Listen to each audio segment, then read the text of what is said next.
Start off by getting water.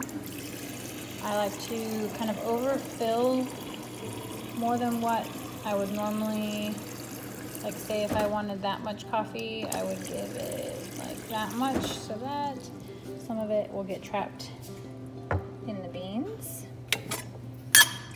Here's my water kettle. All right, I'm probably gonna spill some. Don't laugh at me. So water kettle is going on. All right, the next thing I'm going to do is measure my beans. Keep our beans down here. I honestly might only have enough for 1 cup, so I might not be able to measure exactly how much I want. But my husband roasts his own beans. Let's see if I can get you to see them. There you go. There they are. We, I think the name of the roaster is called a Beemore. Oh, that's perfect. So I normally would do a little bit less beans than this, but there's not enough for like an additional cup, so I'm just gonna do all of this and have kind of a stronger cup of coffee. We like a light roast coffee, so we usually do a little bit less. But I'm going to put it in my burr grinder. But I will not start grinding it until this water is heated properly. So I will be right back.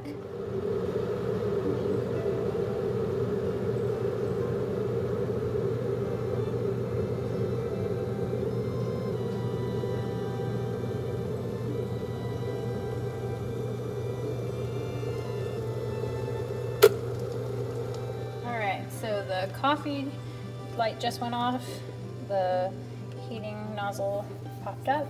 So while that's cooling down just a tad, whew, very hot, I'm gonna grind my beans. All right, so beans are good. I'm going to use a digital thermometer, and you want your water temperature to be around 200.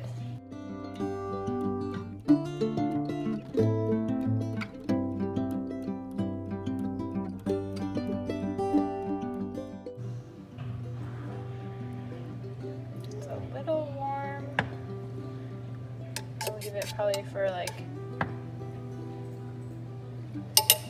leave it for like 10 seconds, and then I will test it one more time. Make sure it's getting in the water.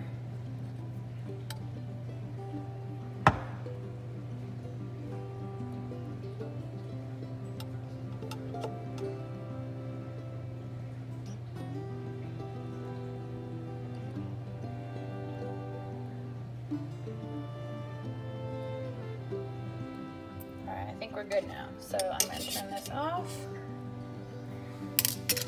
And typically if I'm doing a 2-cup thing of coffee, I would use the Chemex. Since I'm just doing 1, my husband is driving home from Army Reserves. He had to play a funeral for a fallen soldier. I'm just going to use this quick little pour over. Let me grab a filter. All right. Filter.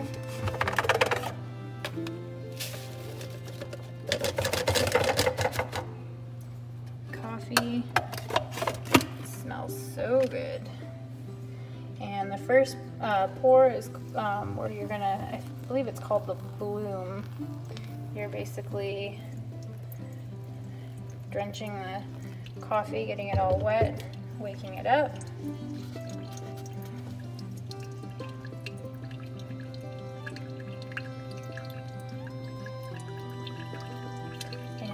There is definitely a like a rhythm you're supposed to get into. There's a specific time that you're supposed to do your pours. Most mornings I make my coffee before 6 o'clock in the morning, and I just want to get it so I can get some caffeine in my system. So I don't typically do the timer or measure. Some people are specific enough that they measure exactly how much water they're pouring each go, and they do it in a certain time frame to give the ultimate cup of coffee. I like to be fancy, just not that fancy. So yeah, so I'm gonna keep pouring this coffee. I'll do it in a time lapse and I'll show you the finished product.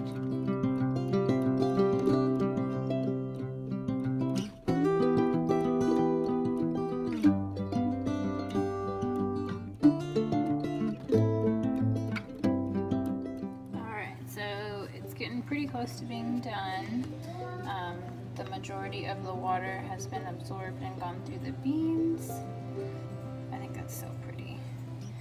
It's still dripping just a bit, so I'm going to let it do its last little bits, and then that will go into the compost, and we will enjoy a nice, delicious cup of coffee. Alright, it's just about done. The dripping has definitely slowed down. Of course I say that, and then it's going to speed up again. But I'm going to put that, save that for the compost, and drink my delicious cup of coffee. I believe this is a Costa Rican blend. We get our green coffee beans from Berman Coffee Roasters. I'll show you what that looks like in just a minute. But I think our two favorite blends are an Ethiopian blend and a Costa Rican blend. This is also one of my favorite mugs. It's a hand warmer mug, and it can get a little bit too hot sometimes, so you kind of hold it this way if it's a little too hot, but it's a pretty cool mug. If I can find where I purchased this.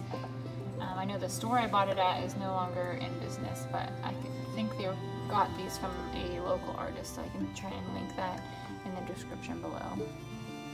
But let me show you what the green beans look like. Here's our little coffee roasting station.